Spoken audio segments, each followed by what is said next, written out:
Before we get started, let me make an announcement. Today in Math Club, Professor Keisha Cook will be talking to us about how to make a scientific toaster for a presentation from scratch. This is something that might be useful to a number of you because these kind of poster presentations are more popular, not just with REUs and things like that, but also in classes or even when you get a job, you have to make presentations as well. It needs to be a worthwhile thing for you to check out. And of course, it's always pizza there. Okay, so let me remind you all, you have a quiz due today at 5 o'clock. As soon as this evening, probably I'll post the next quiz, which will be Tuesday. It's a little bit more kind of computational warm up, I think, kind of getting you ready for the exam. You will have the exam next Wednesday. And I haven't heard back yet with you.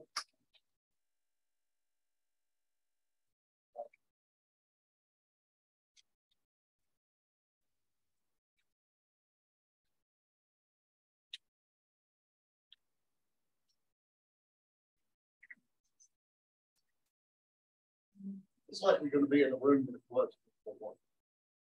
But I'll let you know as soon as I hear back. We'll pick on some people out in this class. Okay, any questions? All right, so today,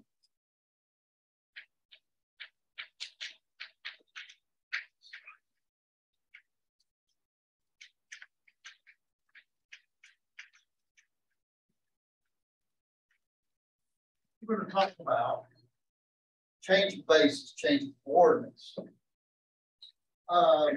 Now, you all sort of know how to do this because, again, it's just linear algebra. All you have to do is set up a system of linear equations to solve it and figure it out. But I want to show you something systematic and why it's behind it, and then we'll what's behind this, and then we'll do some examples. So here's an example to sort of motivate. Suppose we have two bases.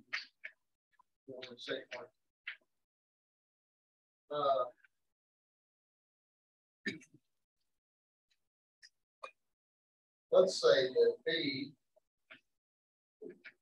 is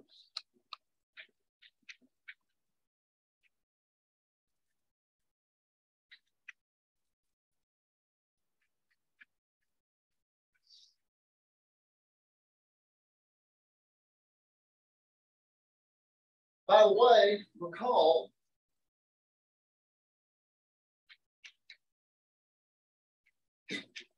so this is R2. So these are, I didn't tell you what they are, but these are just two vectors, right? Recall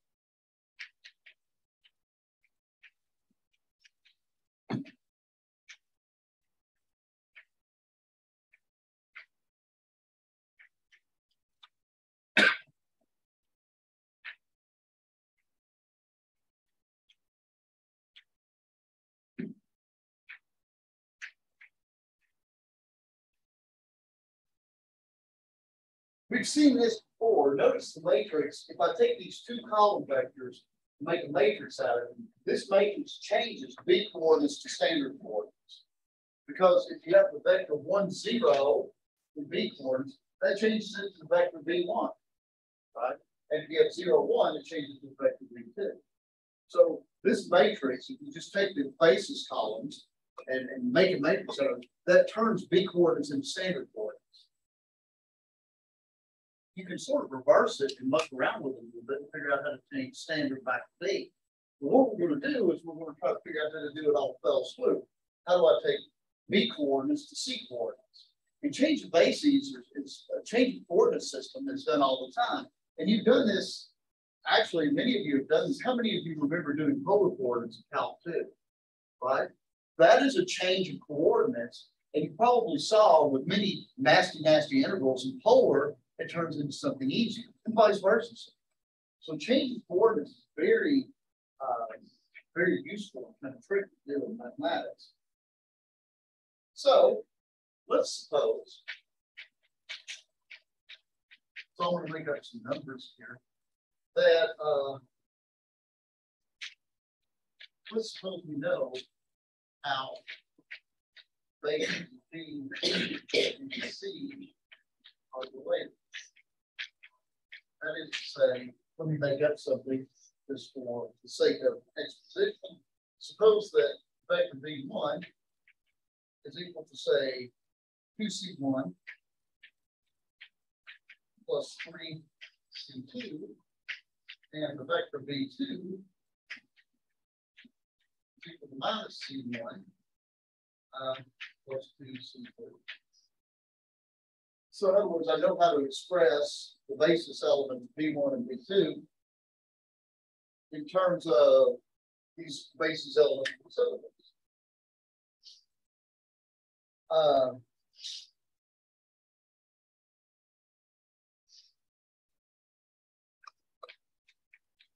Suppose you have some matrix.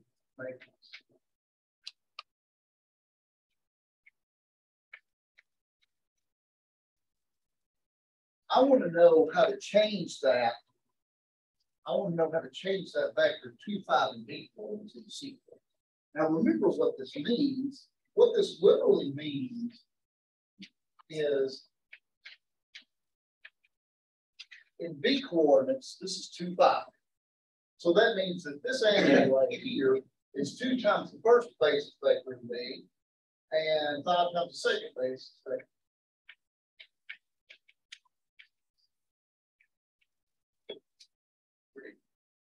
That's just what that notation means.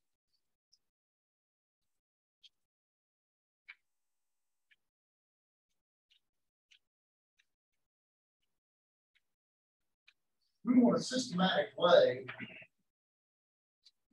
to find what 2, 5 means in C coordinates. Now notice that X in C coordinates is the vector. Oh, I meant to say minus 5 in my example here. So that should be a minus here. I'm going to change it now, so in case I confuse it later. So this means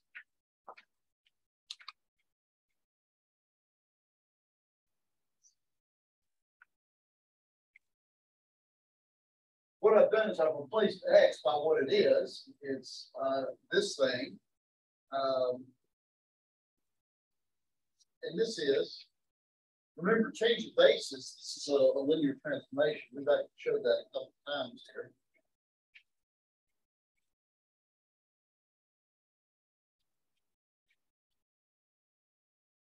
Which means I can pull out the constants. And notice what this means is do X and C coordinates, take what X is, take its representation here, and transfer it to C coordinates. This is a linear transformation. So this what this means is this is just 2 times this thing in C coordinates minus 5 times this thing in C coordinates. Right?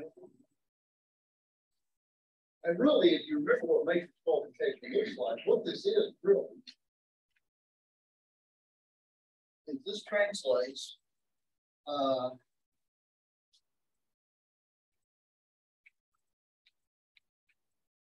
the vector 2 minus 5 comes column vector B1 in C coordinates, B2 in C coordinates. So it's 2 times this column vector minus 5 from this. So this magic matrix here that we need to change B coordinates to C coordinates is just the column vectors of the basis in C coordinates, right? So notice to take X and B coordinates, you just multiply it by this matrix here, and this matrix is made of the columns, so we turn the first basis element into C coordinates in the second. And actually, I can figure out what that matrix is. Can anybody tell me? I gave you the information.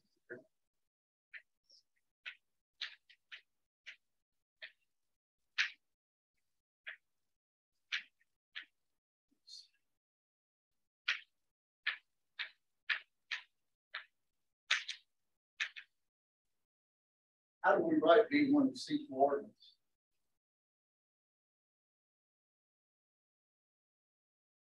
Yes. Just 2, 3. That's right. This is what this little statement means. This is telling me, hey, Jim, how do I write B1 and C coordinates? It's 2 times the first basis element plus 3 times the second, which is 2, 3.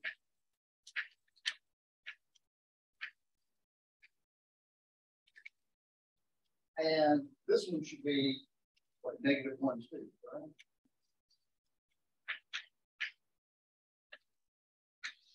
So our magic matrix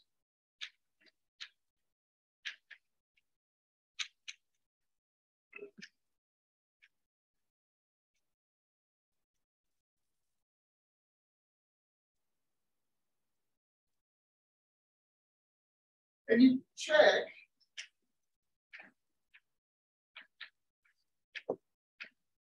what do we have? 2 minus 5. And that was in D coordinates.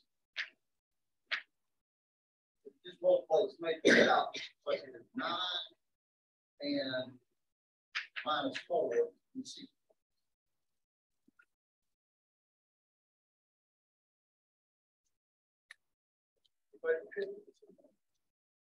And by the way, and I highly recommend this. If you're a little bit, you're getting your sea legs a little bit doing this, you're kind of getting used to it, or you can check yourself, right?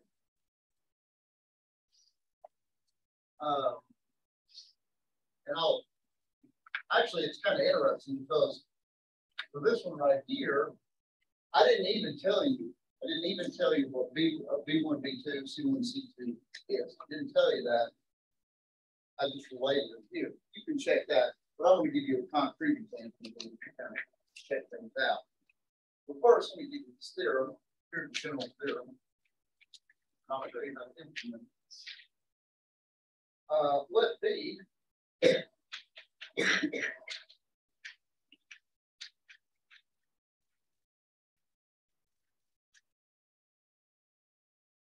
and C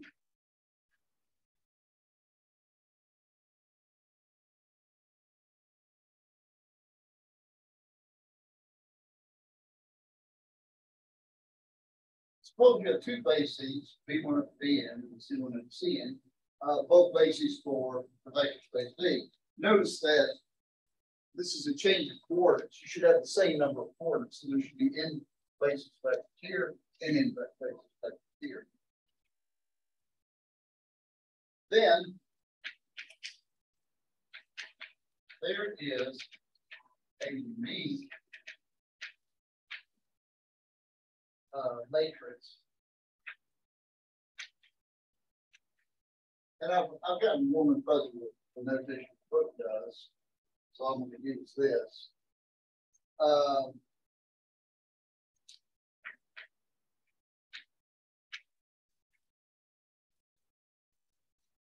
And the reason they got the arrow going back is I'll show you the example. It's kind of a mnemonic device here. This is a chain of coordinates.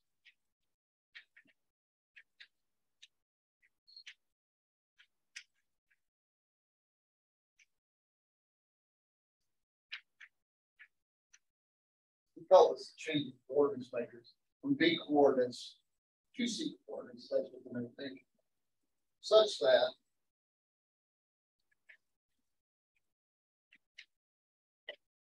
when you take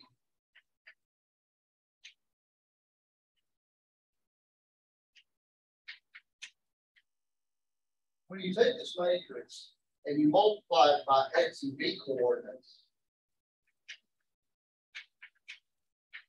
it barfs out X and C coordinates. So it changes the appropriate coordinates for X in the B system into appropriate coordinates for X in the C system.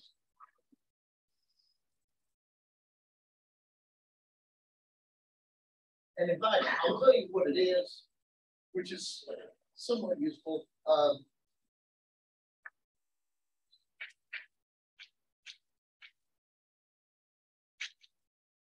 So this is the column matrix. And this is just the way our examples work.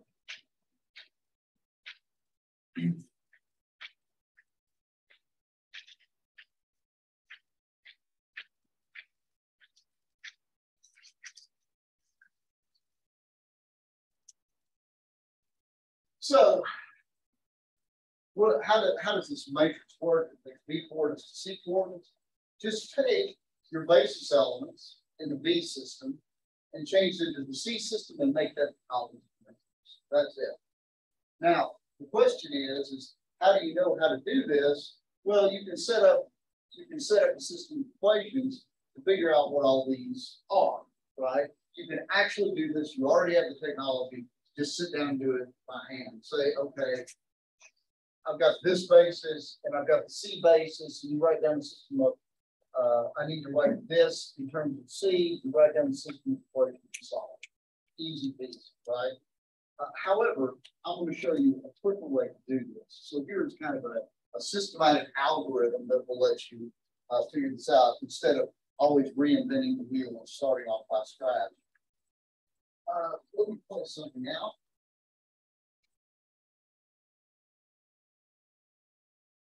Well, actually, I'll show you some. Show you how you can kind of remember this. So,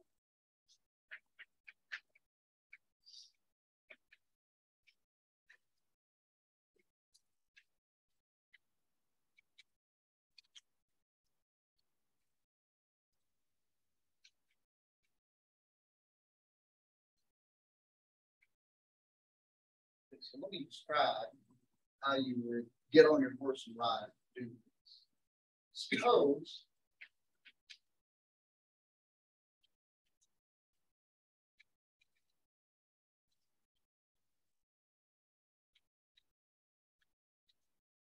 and C coordinates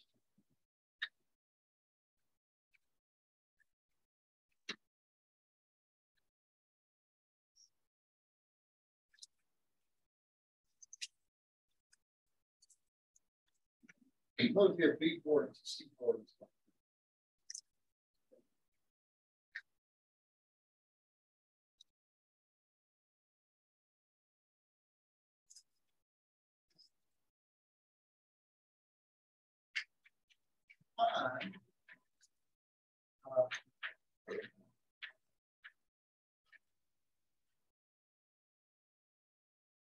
To find the matrix that changes B coordinates to C coordinates, you can follow the following.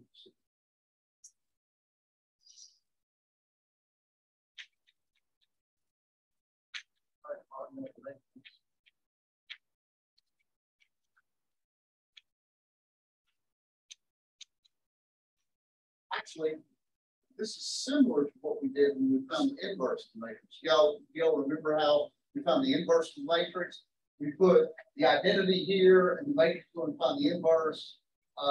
And we worked, actually, we put the matrix here and the identity here. We worked on the matrix and wanted to have the inverse until we got the identity. And what was over here was the inverse, right? You do something very similar, except what you do is, let's see.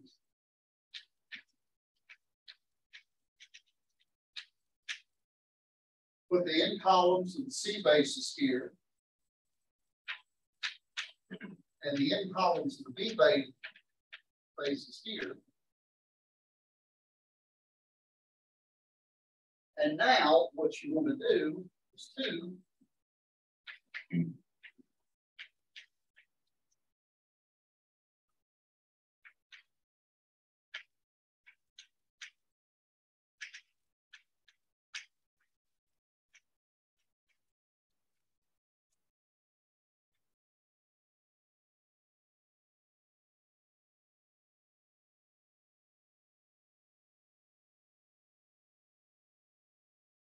do this reduce this down to the identity matrix via row operation. So do your math. And you get, let's see.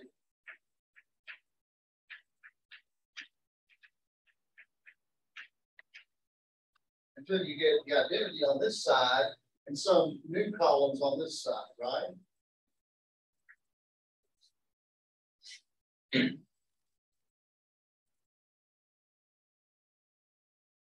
matrix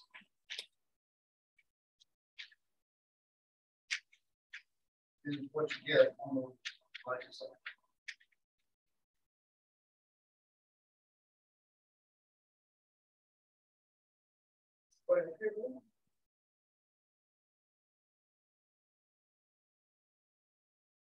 So just put your two matrices, put the basis where you want to go, basis where you're coming from, eliminate this down to the identity. Whatever's left over here will be the appropriate matrix. Now, here's a couple of gut check questions. And hopefully this will also help you to sort of remember if you're in the right place. First question. How do I know I can do that? Right? I mean, my first instruction is to take that augmented matrix and reduce the left half down to the identity. We have seen plenty of examples in this class where I may give you a square matrix and it doesn't, you can't get it to the identity. For example, the zero matrix is never going there, but it will always work here. Why? Yeah. C is all the columns of C are linear. That is correct. All these vectors here are assumed to be a basis, right? And so they're linearly independent, so you've got linearly independent vectors in the symbiotic matrix. So I can always do the row reduction, get to the identity. So at least that's a good gut check. At least I know I can do it. All right. Here's the second question. So what if C1 equals E1, C2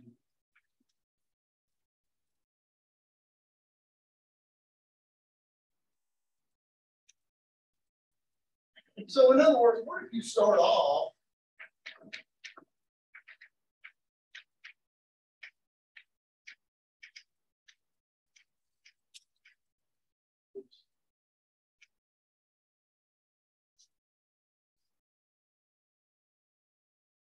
what if you just start off? What if you were so freaking lucky? I'm never this lucky, but what if you're so freaking lucky that you start off with the identity in the first place?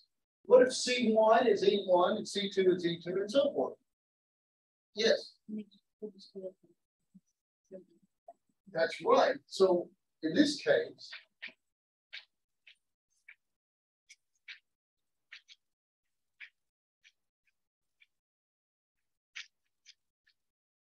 this is just the matrix that takes the basis B into the standard basis, right?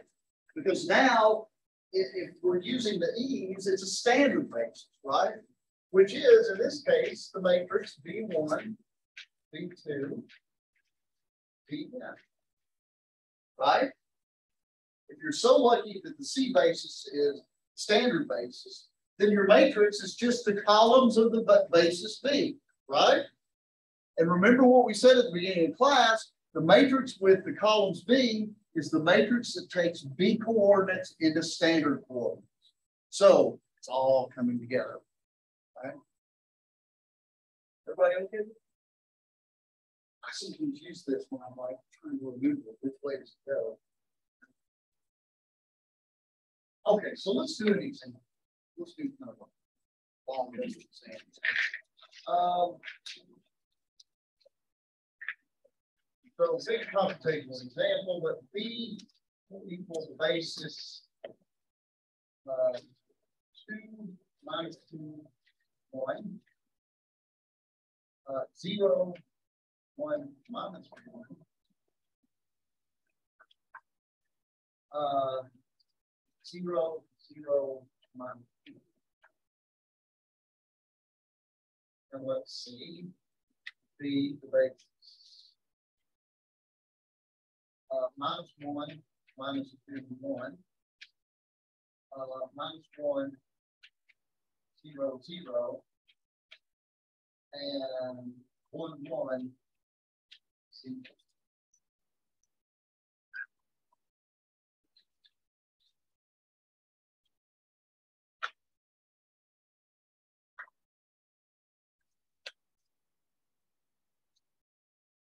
By the way, can anybody, now of course I can just go ahead and do this like I have no imagination whatsoever and see if it works.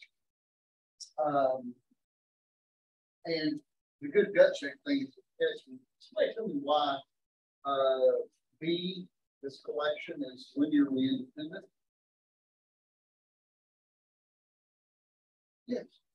It's rearranged the top row, the bottom row, just make extra one thing. Right. Yeah. So if you put this in a matrix, would everybody agree that it's lower triangular?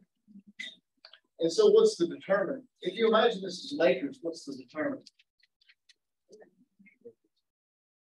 Agreed, it's going to be -2, isn't it? Which is not 0. So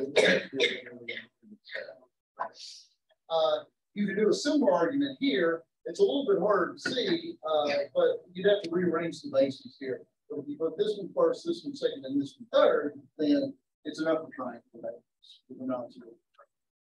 There are other ways too. Of course, you can just blindly do this problem, and it'll, if you can work it out, then it's linearly independent in its basis, and if you can't, that means it's what basis in. So let's find.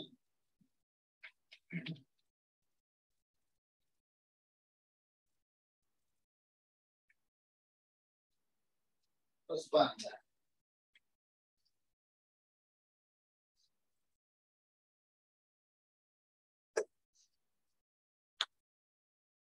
Okay, so, and I want to check it too when I'm done. And I'll show you how to check.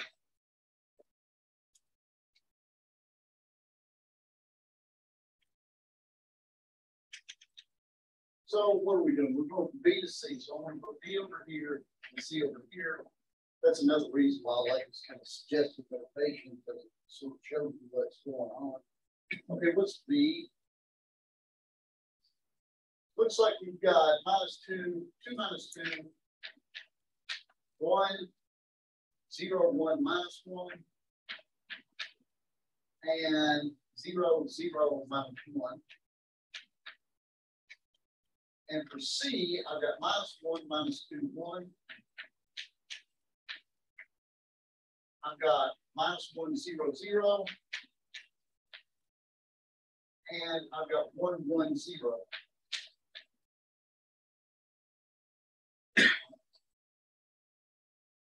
That look right to y'all? Okay, so let's start doing our math here. What we want to do, of course, is turn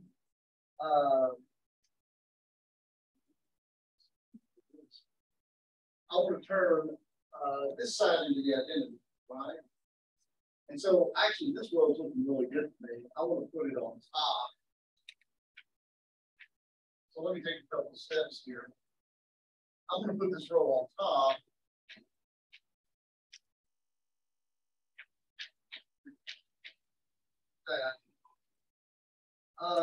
And I'm going to put, let's see, I'm going to multiply this by 2 and add this in the middle. Multiply by 2, multiply by 2. And then I've got to multiply this by 2 as well. This is going to be 0. That's going to be -1. It's going to be -2. Everybody okay? That looks right there. And finally, what I've left this one out. So I'm going to just add this to this and put this on what I get on the bottom.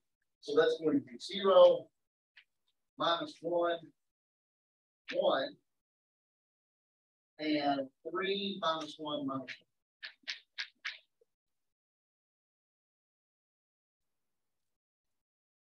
Everybody okay?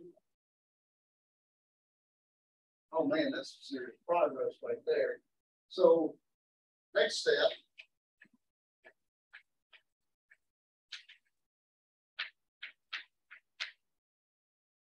I'm going to put that 0, 0, 1 on the bottom. 0 minus 1 minus 2. And we'll see.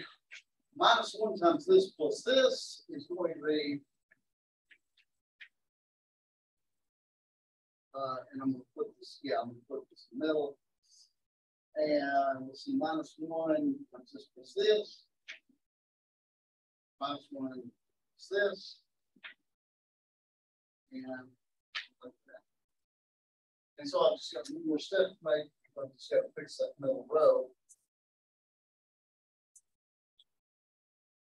So I get 1, 0, 0, 0, 1, 0, 1. And on the other side of 1 minus 1 minus 3, 0 minus 1, and 0 minus 1. So when I get it, this is my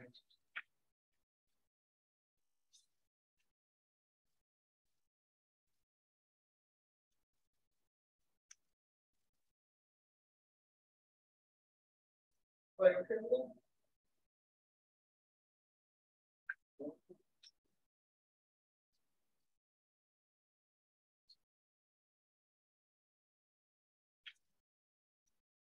before I check it, see if I agree with myself.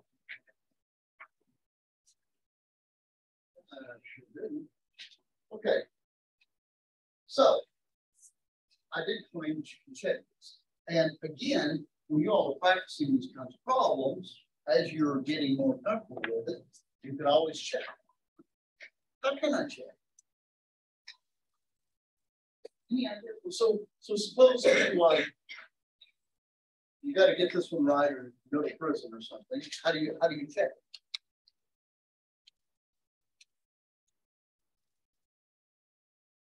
One of the cool things.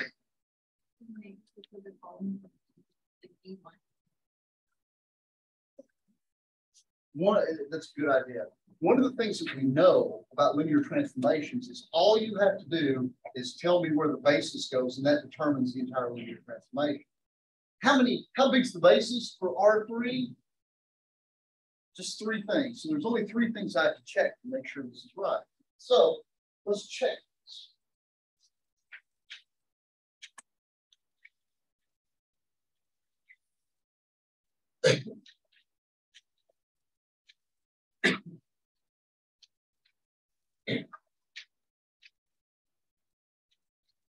Okay, and you only need to check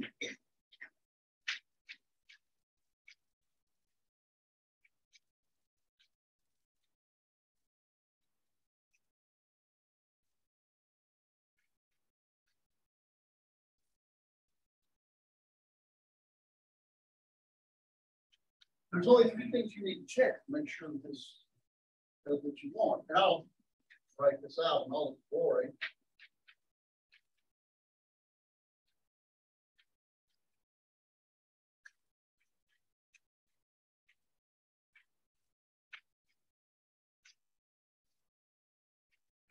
Okay, let's see what this matrix does to 1, 0, 0, and B. What does 1, 0, 0, and B mean? That means this thing. Everybody agree with that? This is the first basis vector standard coordinates, and I call it 1, 0, 0 in B coordinates because it's 1 times this, 0 times this, 0 times this. Everybody cool with that? Now, let's see what this barks out.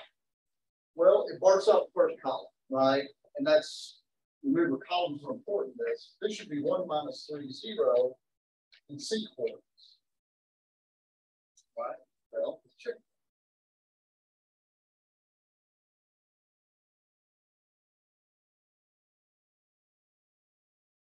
Look at 1 minus 3, 0 in C coordinates is 1 times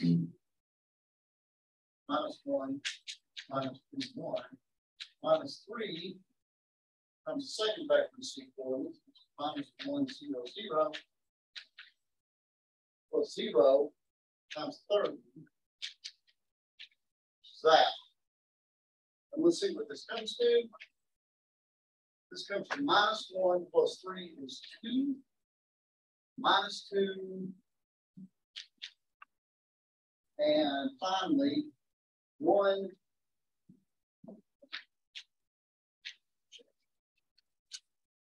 That's third basis only. All right, let's check the next one. 1 minus 1 minus 3, 0 minus 1.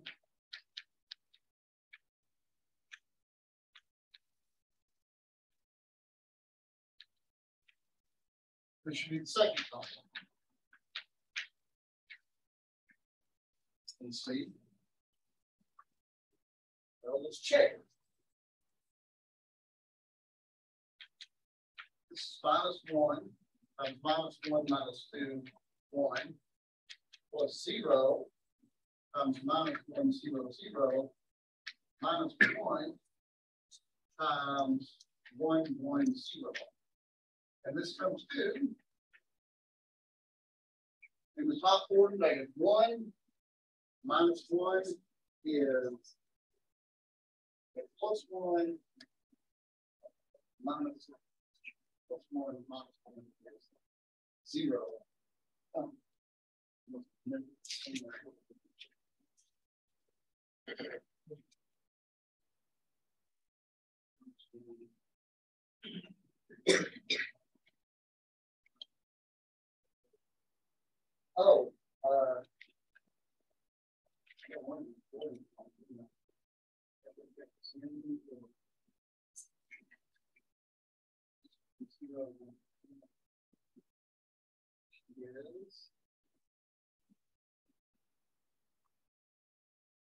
Oh, yeah, that's right. I'm looking at the wrong thing. This is right.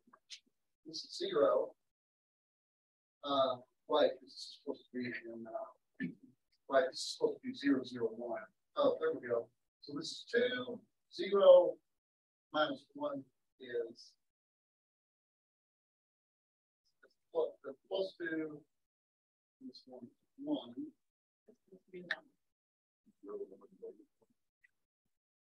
Which one am I on? I'm on the second one. Okay, that's 0 to 1. And finally, this is going to be minus 1, 0, minus 2. That's the second basis element that we just used. And I want to leave, yeah. So let's check the last one. Finally, 1 minus 1 minus 1. Minus 3, 0 minus 1. 0 minus 2.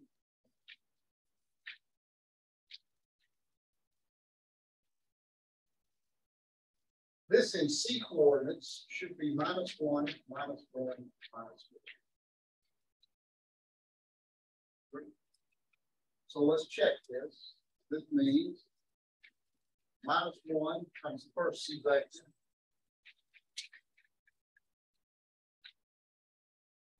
Minus 1 times the second C vector. And minus 2 times the third C vector.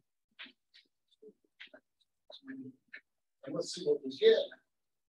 We should get the last B vector, 0, 0, minus 1. So this is 1, 1. So this comes to 2 minus 2 is 0. This is plus 2. Nothing is minus 2 is 0. And this is minus 1, 0. And so you can always check this works. Everybody okay? Okay. Let me ask you all a question.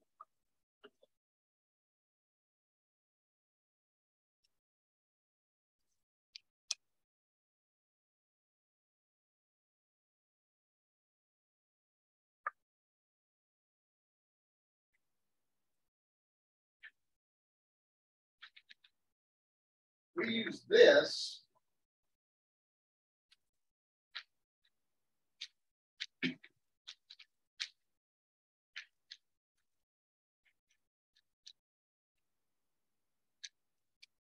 So what do we have here?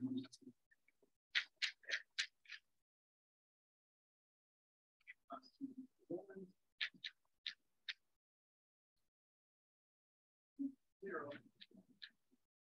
And we would go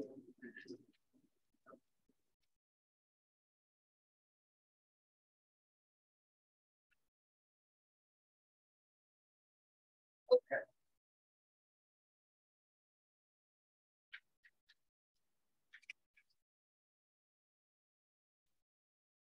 Okay, this question may seem a little silly, but what do we want to do in the opposite order? Right? We just switch the matrices out, right? And we do the same in reverse. Everybody okay with it?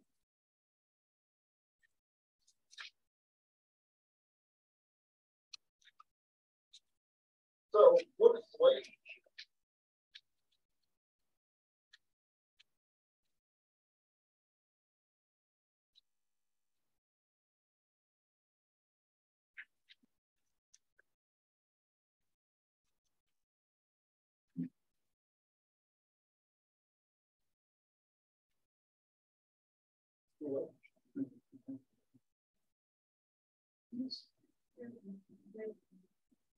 They're inverses of each other, right?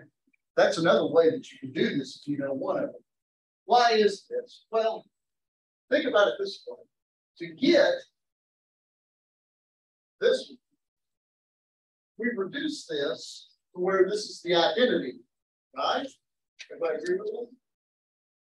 To get the other one, we can reduce this to be the identity, right? So imagine that we reduce this to the identity and we get this first matrix here, right? Now, reduce this back to the identity and get the other matrix, and what you've done is you've done the inverse. So, let me leave you with this exercise.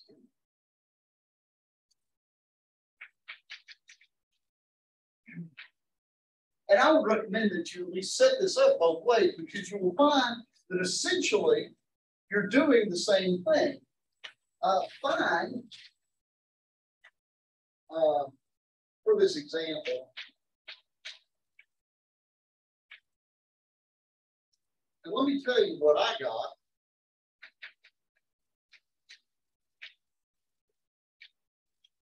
I got the matrix. I tested this, assuming I did it right.